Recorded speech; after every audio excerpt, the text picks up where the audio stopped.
Boys, UFC Fight Night, Cannonier versus Rodrigues just finished up.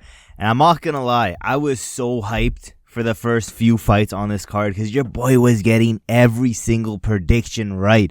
We got Jacqueline right, Valter Walker right, Elijah Smith right, Gabriel Bonfim right, Rafael Estevam right. And then, of course, we had to go on the downhill. Fucking Ketlin Souza, the retard. Her biggest strength is her pressure.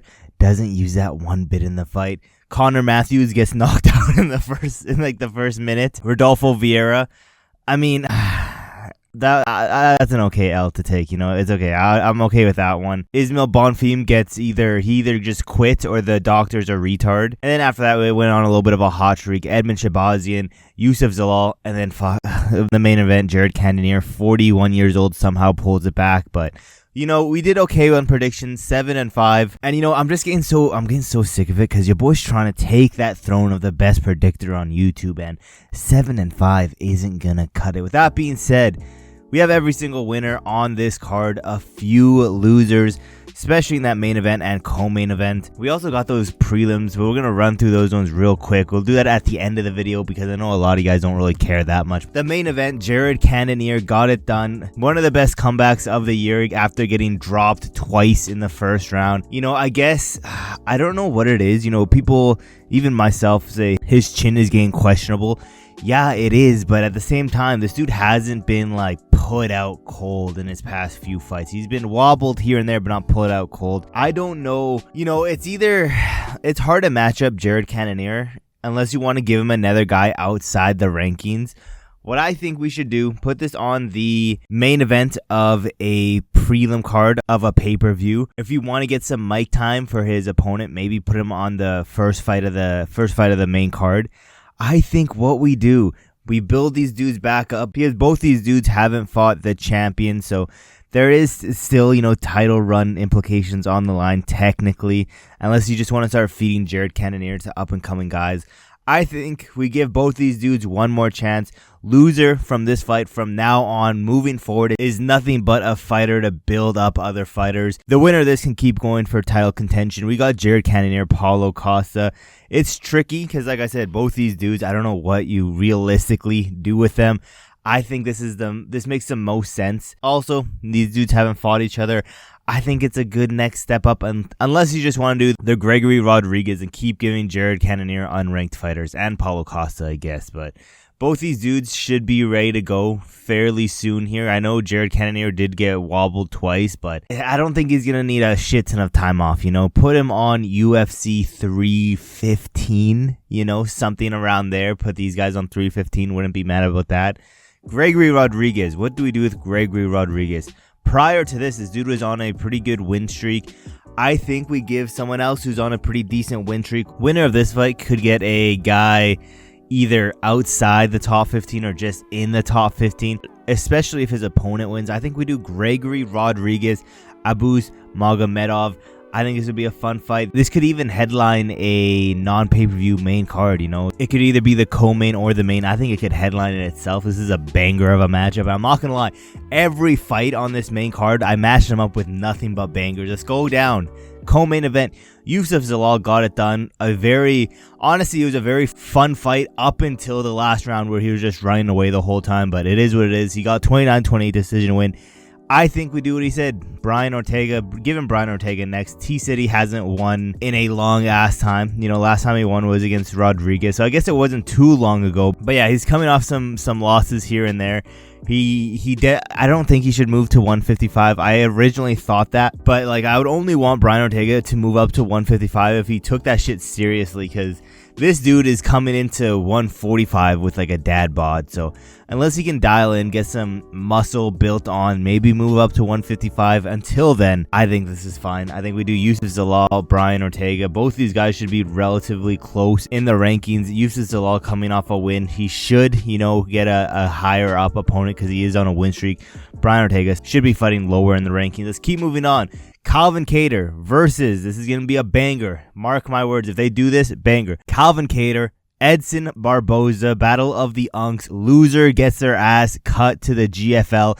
And if it's a stinky performance, both of them can go to the GFL. But yeah, I think this is a logical next step up for both of these dudes on the tail end of their career. And I think this would be a fun matchup. Plus, they have not fought each other before. So those are one of the biggest things I look into when I do like the matchmaking for these videos. But let's keep moving on. Edmen Shahbazyan got it done. I think we give him not a huge jump up in the rankings. Someone's still in like the top 25, 30-ish. I think we give him Tresean Gore. I think this would be a fun matchup. Winner of this can look into like a top 20-ish. And then if they win this one, we can look into like a just under the rankings and then a ranking spot if they continue winning. But yeah, this would be a fun matchup. I think, honestly, it's kind of it's sink or swim for Edmen Shahbazyan. He has to learn to do his takedown defenses. So let's do Tresean Gore next.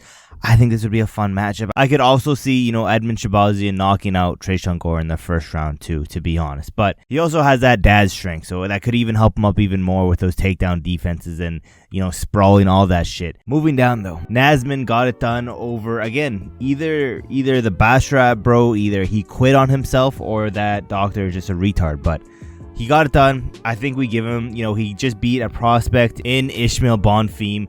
I think we give him a, outside the top 15. If you beat this guy, a no-name guy, you can look into the top 15. Thiago Moises. I think this would be a very hard matchup. Thiago Moises is still good. He's a vet in the game. He's still good. I think this would be a fun-ass matchup. Again, you win this fight, you look into the top 15. You don't win this fight, back down. You know what I mean? Thiago Moises, even if he gets this one done, you can look into a top 15 spot for him, but this is a good matchup. I like this matchup. I think this would be a very fun matchup. And yeah, fucking Ismael Bonfim. I don't know what to say. That was such a gay stoppage too, to be honest. I swear there was a new rule implemented where they had time to figure this shit out. They had 5 minutes. They gave that dude a minute and they're nah, call it off. 4 minutes of resting? Fuck that. Call it off immediately. But it is what it is. Andre Petroski got it done. I think we just give him what he wants. Give him Bo Nickel. I honestly think this is a very favorable matchup for Bo Nickel. And after Bo Nickel's last matchup, yes, this is a little bit lower in the rankings than when he just fought up. He will be fighting down, not up. I think this is a favorable matchup. I just think we get this one done. You can do some nice promo with Petroski here. Fuck it, run this one next. If John Jones is gonna fight Tom Aspinall, put this on that card. Let's go down to these prelims now. We'll run through these ones fast. I know a lot of you guys don't really care. Delgado, first round knockout. Dennis Bazooga. Both of these guys knocked out Connor Matthews. Matched them up next. See who's the better out of the two. Angela Hill got it done. I think we do Angela Hill, Marina Rodriguez. Once Marina Rodriguez loses to Jillian Robertson, makes all the sense to me. Both these girls haven't fought each other, and yeah, run this one next. Rafael Estevam got it done. Ode Osborne. I think this would be a really fun matchup, and it's close in the rankings. And yeah, this was a fun matchup. I think Ode Osborne would be a fun matchup, and this would be a winner cut type of fight for Ode Osborne. Moving down, Gabriel Bonfim got it done. Nicholas Dalby. I think this would be a fun matchup, and then we could see how good Bonfim is, because to be honest, Nicholas Dalby is pretty good in himself. But then Elijah Smith got it done, got a good win in his first fight in the UFC, and to be honest, this was a great back and forth war, great transitions, good submission threats on both ends. This was a great fight. I think we do someone who's a little bit higher in the rankings, a little bit of a name value, Ricky Turcos. I think this would be a fun matchup. I think Elijah Smith would get it done over Ricky, but people were saying that Elijah Smith has a weak gas tank. This would be a perfect fight to see how weak that gas tank is. Valter Walker also got it done. I told you guys, first round ground and pound or submission when he did it. I think we give him, battle of the worst brothers. Valter Walker versus Muhammad Usman. Match these two up next. Why is Muhammad Usman looking at me like he just stole candy from a store and I caught his ass red-handed? First fight of the night, Jacqueline got it done. A little bit, it wasn't the most impressive fight. Carl Rosa. Fuck it, run that one next. Who gives a... Those are every single fights to make after UFC Fight Night. Cannonier versus Rodrigues. Tomorrow, we got the predictions for Cejudo versus Song. Excited to make that one. Hopefully, we can get a better streak than 7-5. But as of right now, let me quickly... So far, prediction rate, 36 out of 24. Not too bad.